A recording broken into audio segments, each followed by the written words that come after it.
खबरों में आगे बढ़ते हैं। आज की एक और बड़ी खबर है और सभी को सावधान रहने की जरूरत है। इस खबर के साथ जानलेवा हो सकती है जनवरी आने वाली है और बताया जा रहा है कि ये जो चीन में हालात हैं, अगर नहीं संभले तो हालात खराब भी हो सकते हैं। चीन में अभी भी लाशें पटी हुई हैं, आप देख रहे हैं, जहां तक नजर जाएगी आपको लाशें ही लाशें नजर आएंगी। चीन में अभी पीक नहीं आया, तब हजारों जानें रोज जा रही हैं। अगली तस्वीर दिखाइए जरा, ये आप देख रहे हैं एक और चीन की तस्वीर। अभी भी हजारों जानें जा रही है। अभी संक्रमण का जो दर है वो बढ़ चुकी है, लाखों मरीज रोज सामने आ रहे हैं कोरोना संक्रमण के। अब चीन का ये जो कोरोना है, जनवरी भारत के लिए इंपॉर्टेंट है। 40 दिन बहुत सतर्क रहने की जरूरत है, हालात खराब हो सकते हैं। अगली तस्वीर दिखाई, क्योंकि भारत में स्थिति यह है कि यहां भी बाजारों में उतनी भीड़ है, लोग उसी तरह बाजारों में निकल रहे हैं। और दूसरी चीज कि अब 31 आ रहा है, नया साल आ रहा है, नए साल में लोग बाहर निकलेंगे घूमने के लिए, तो सावधानी बरतनी जरूरी है। क्योंकि मैं आपको बताऊं कि टूरिस्ट डेस्टिनेशन पर भारत में बहुत ज्यादा भीड़ हो रही है। एक्सपर्ट कह रहे हैं 40 दिन जरूरी है, जनवरी जानलेवा भी हो सकता है। ये क्यों कह रहे हैं ये मैं आपको दिखा रहा हूं। देखिए जिनपिंग को आप देख रहे हैं, कोरोना छिटक छिटक के गिर रहे हैं, ऐसे ही चारों तरफ कोरोना छिटक छिटक के जा रहे हैं। देश के लिए जनवरी जानलेवा है, भारत के लिए कोरोना पर अगले 40 दिन बहुत गंभीर बताए जा रहे हैं। एक्सपर्ट्स मानते हैं कि चौथी लहर भी आ सकती है। भारत में 3 लहर आ चुकी है, चौथी लहर भी आ सकती है। पूर्व एशिया में मामले बढ़ने पर 35 दिन में भारत में लहर आ जाती है, यानी पूर्व एशिया में मामले बढ़े तो भारत में 35 दिन में दिखने लगता है। चीन के साथ अमेरिका, जापान में भी संक्रमण बढ़ गए हैं। जापान में बुधवार को 415 लोगों की मौत हो गई है, जो कि एक दिन में मौत का अब तक का सबसे बड़ा, सबसे ज्यादा आंकड़ा।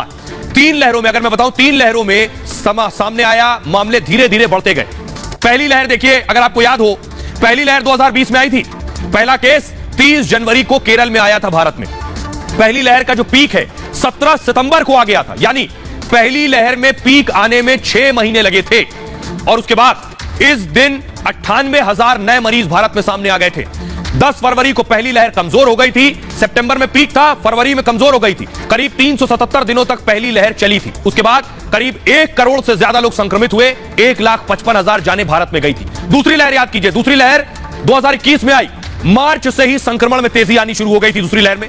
अप्रैल और मई में दूसरी लहर चरम पर पहुंच गई थी। कितने दिन में? सिर्फ 2 महीने में भारत में पीक आ गया था। पहले में 6 महीने में पीक आया, दूसरी लहर में 2 महीने में पीक आया। 61 दिन में कोरोना ने तबाही मचानी देश में शुरू कर दी थी। हर दिन औसतन 2000 से ज्यादा कोरोना से मौतें होने लगी थी। 6 मई को दूसरी लहर का पीक आ गया था।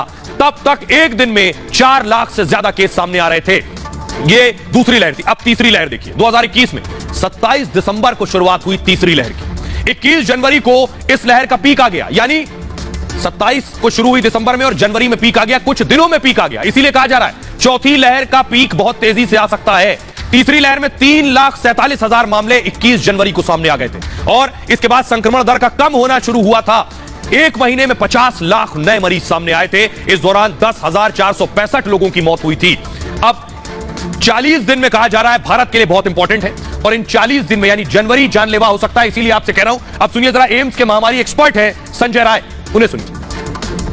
इंडियन ट्रेजेक्टरी की मैं बात करूं कि आगे क्या है, सो बहुत ही अनलाइकली है कि कोई बहुत ही बड़ा वेव आके हमें परेशान करने वाला है। नंबर ऑफ केसेस हो सकते हैं, नंबर ऑफ हॉस्पिटलाइजेशन बढ़ जाए, डेथ बढ़ जाए, क्योंकि आज की डेट तक जो भी हमारे पास एविडेंस है कि जिनको नेचुरल इन्फेक्शन हो गया वो अच्छे समय तक प्रोटेक्टेड है, लंबे समय तक प्रोटेक्टेड और बेटर प्रोटेक्टेड है। तो और जिस तरीके से इन्फेक्शन सेकेंड वेव में हुआ था, उसके बाद ओमिक्रॉन इस साल जनवरी में आया। जो भी हमारे सीरो सर्वे थे सेकेंड वेव के बाद ही बता रहे थे कि करीब 68% पॉपुलेशन कंट्री लेवल पे, कुछ स्टेट में 80 to 90% तक हो चुका था इन्फेक्शन। उसको देखते हुए कहा जा सकता है कि हम बड़ी अच्छी स्थिति में।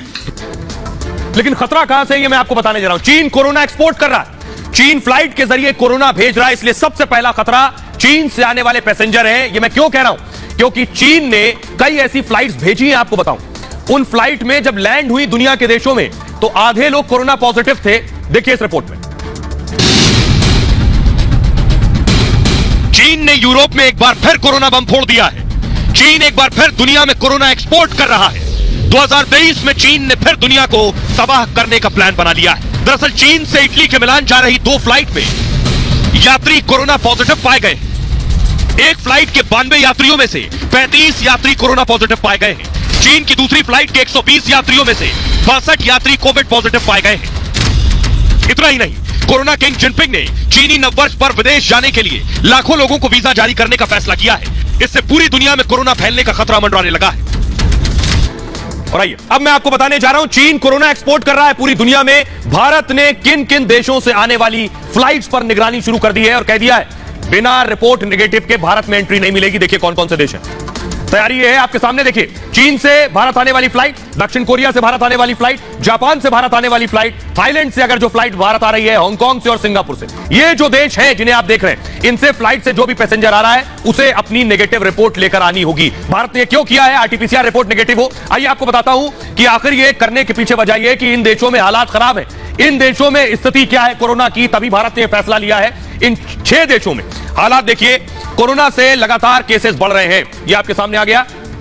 हर दिन करीब, ये मैं आपको दिखा रहा हूं चीन की हालत, हर दिन करीब 3 करोड़ 70 लाख नए मरीज चीन में सामने आ रहे हैं। लगभग 25 करोड़ लोग संक्रमित हो चुके हैं। अस्पतालों में व्हीलचेयर से जमीन तक इलाज चल रहा है चीन में। शमशान में अंतिम संस्कार की 2000 तक वेटिंग चल रही। अगला देश देखिए हांगकांग। हांगकांग से जिसे भारत आना है वो आरटीपीसीआर रिपोर्ट नेगेटिव लेकर आए। 24,000 नए मरीज हांगकांग में सामने आए।